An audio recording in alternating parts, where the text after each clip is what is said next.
Introvert है या extrovert, ये जानने के लिए हमें खुद से सिंपल 4 सवाल पूछने की जरूरत है, जिनमें से सबसे पहला है कि सोशल इंटरेक्शन यानी दूसरों से बात करना हमें थका देता है क्या।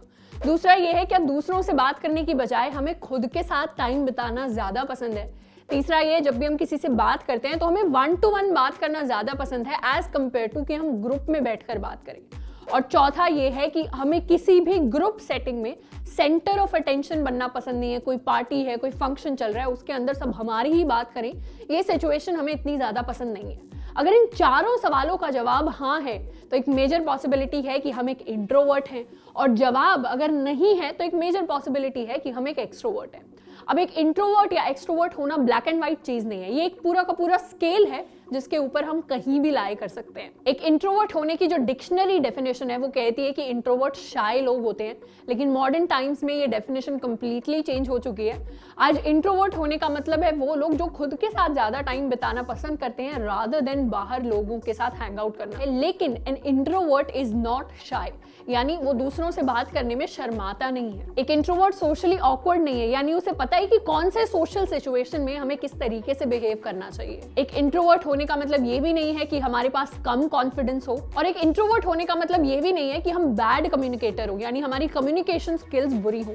बहुत सारे इंट्रोवर्ट्स की अच्छी कम्युनिकेशन स्किल्स होती है, इवन उनके करियर कम्युनिकेशन स्किल्स पर सेंटर्ड होते हैं। एक इंट्रोवर्ट होने का ये भी मतलब नहीं है कि हम एक लोनली व्यक्ति हैं जो अकेलेपन से जूझ रहे हैं, या फिर हम अनफ्रेंडली हैं, हम दोस्त बनाना नहीं जानते। अब इंट्रोवर्ट्स को खुद के साथ टाइम स्पेंड करना अच्छा लगता है, उन्हें अपने आइडियाज दूसरों को एक्सप्लेन करना ज्यादा अच्छा नहीं लगता।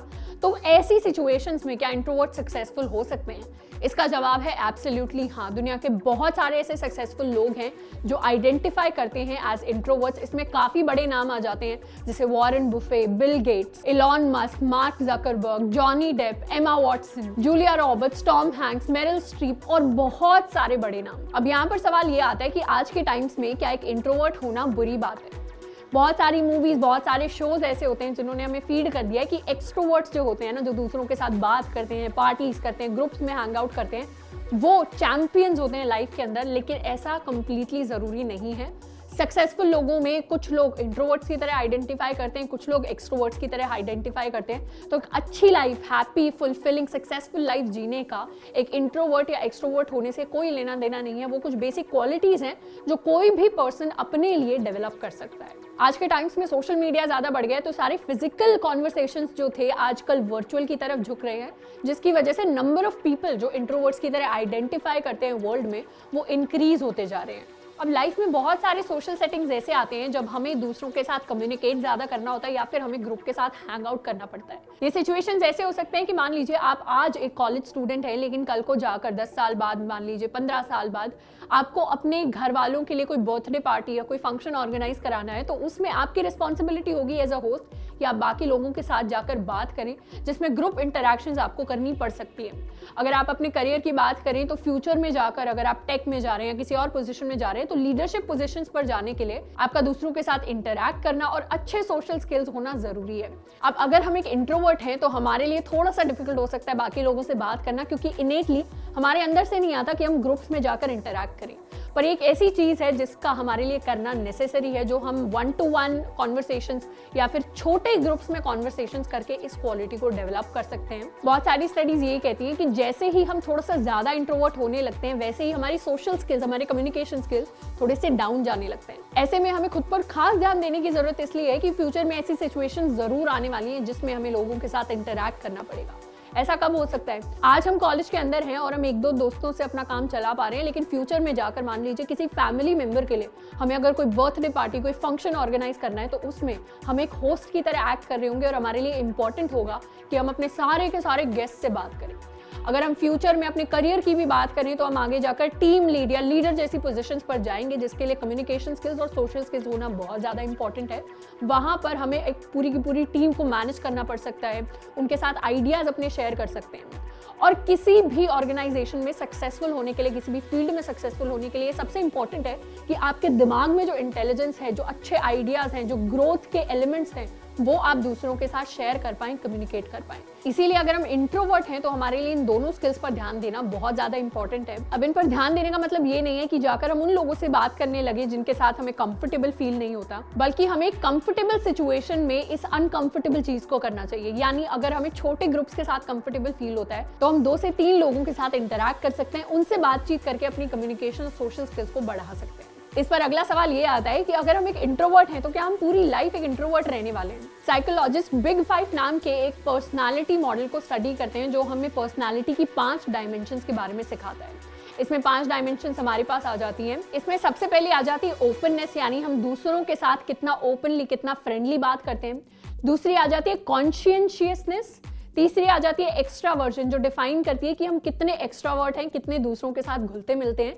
चौथी आ जाती है अग्रीएबलनेस, यानी हम दूसरों के साथ कितना अग्री करते हैं, कितना फ्रेंडली सेटिंग में रहते हैं। और 5वीं आ जाती है न्यूरोटिसिज्म, जो डिफाइन करती है कि हमारी इमोशनल स्टेबिलिटी कितनी ज्यादा है। अब जितनी कम हम में एक क्वालिटी होगी उतने ज्यादा हम इमोशनली स्टेबल होंगे। स्टडीज कहती है कि हम एज के साथ कम ओपन होते हैं, कम एक्सट्रोवर्ट रहते हैं और कम न्यूरोटिक होते हैं, यानी हमारी इमोशनल स्टेबिलिटी बढ़ती है। हम जो नए एक्सपीरियंसेस के साथ घुलना मिलना चाहते हैं वो क्वालिटी कम हो जाती है और हम ज्यादा इंट्रोवर्ट की तरफ लीन होने लगते हैं। तो ऐसा नहीं है कि अगर हम इंट्रोवर्ट की तरफ ज्यादा लीन करते हैं या एक्सट्रोवर्ट की तरफ ज्यादा लीन करते हैं तो फिर हम लाइफ भर वैसे ही रहने वाले हैं।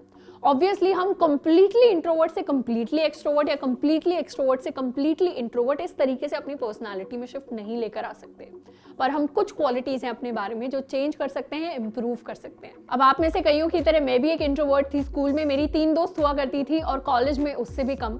एक इंट्रोवर्ट होने का मेरे लिए ये मतलब नहीं था कि मुझे दूसरों से बात करने में कॉन्फिडेंस नहीं आता या फिर मुझे वो एक्टिविटीज पसंद नहीं जिसमें मैं दूसरों के सामने परफॉर्म कर रही हूँ। स्कूल के टाइम से मुझे स्टेज प्लेस करना बहुत पसंद है, लेकिन मुझे ग्रुप सेटिंग्स में कंफर्टेबल फील नहीं होता। मुझे ज्यादा पसंद आता है कि मैं 1 to 1 किसी के साथ कन्वर्स कर पाऊँ या 2-3 लोगों के छोटे ग्रुप में जो कॉन्वर्सेशंस होती हैं वो मुझे ज्यादा डीप, ज्यादा मीनिंगफुल लगती है। मेरे लिए स्मॉल टॉक करना या फिर नए लोगों से क्या बात करनी है वो डिसाइड करना बहुत ज्यादा डिफिकल्ट हो जाता है, बिकॉज मेरे अंदर से फीलिंग आती है कि सारी कॉन्वर्सेशंस या तो मीनिंगफुल होनी चाहिए या फिर उनका कोई पर्पस होना चाहिए। तो बिना पर्पस वाली कॉन्वर्सेशंस जो है मुझे थोड़ा सा ऑकवर्ड कर देती हैं। मैंने अपने अंदर वाले इंस्टिंक्ट को रोक कर बचपन से लीडरशिप पोजीशंस के लिए, चाहे वो क्लास का मॉनिटर बनना हो या फिर हेड गर्ल बनना हो, उन चीजों के लिए वॉलंटियर किया है ताकि मैं खुद को अनकंफर्टेबल सिचुएशंस के थ्रू पुश कर पाऊँ। अब स्कूल में मुझे अपनी पर्सनैलिटी के बारे में इतना नहीं पता था, लेकिन कॉलेज जाकर मुझे रियलाइज हुआ कि मुझे कुछ चीजें अच्छी नहीं लगती थी। जैसे मेरे दिमाग में भी आइडियाज थे कि मेरा कोई बड़ा सा ग्रुप हो जिसके साथ मैं हैंग आउट कर सकूं, पर जैसे ही मैं बड़े ग्रुप्स में जाती थी या सोसाइटी मीटिंग्स में जाती थी, मेरे लिए वहां पर जाते ही इंटरेस्ट जो है वो नीचे चला जाता था। 1.5 से 2 घंटे लगातार एक ग्रुप में बैठना, वहां पर बात करना मेरी जो एनर्जी है उसको ड्रेन करने लगा। इसीलिए मैं सोसाइटी से थोड़ा दूर होने लगी, बड़े बड़े ग्रुप से थोड़ा दूर होने लगी। अब इस चीज की वजह से मेरे अंदर थोड़े से नेगेटिव फीलिंग्स आए थे कि शायद something is wrong with me, कि मैं इन चीजों को एंजॉय नहीं कर पा रही जो बॉलीवुड ने या फिर टीवी शोज ने मुझे दिखाया है कि मुझे एंजॉय करनी चाहिए। टाइम के साथ मैंने रियलाइज किया कि ये मेरी पर्सनालिटी का पार्ट है और मेरे पास पूरा राइट है ये डिसाइड करने का कि मेरी एनर्जी मैं किन लोगों को देना चाहती हूँ। तो यहाँ पर 2 चीजें सबसे ज्यादा इंपॉर्टेंट है। ऑब्वियसली हमें अपने कंफर्टेबल जोन में रहना चाहिए। हमारी पर्सनालिटी जिस तरीके की है, हमें हमारी लाइफ को उस तरीके से थोड़ा सा शेप करना चाहिए, लेकिन वो सिचुएशंस जहां हम थोड़े से अनकंफर्टेबल होने वाले हैं पर जो जरूरी है हमारे लिए, जैसे कम्युनिकेशन स्किल्स डेवलप करना, कॉन्फिडेंस डेवलप करना, वहां पर हमें थोड़ा सा अपने कंफर्टेबल जोन से स्टेप आउट करने की भी जरूरत है। लास्ट में मैं आपको एक इंपॉर्टेंट कोट के साथ छोड़ना चाहूंगी कि any environment which consistently makes you feel bad is the wrong environment. यानी जिस सिचुएशन में आपको बार बार ठीक नहीं लग रहा, वो आपके लिए एक अनकंफर्टेबल और एक गलत सिचुएशन है। हमें प्राउड होना चाहिए कि हम क्या है, हमें हमेशा खुश रहना चाहिए उस चीज के लिए जो भी हमें मिली है, और कभी भी हमें अशेम्ड फील करने की जरूरत नहीं है कि हमारी पर्सनालिटी किस तरीके की है, फिर चाहे हम एक इंट्रोवर्ट हों या फिर एक एक्सट्रोवर्ट। आज के लिए इतना ही, मिलते हैं नेक्स्ट वीडियो में। Till then keep learning and keep exploring.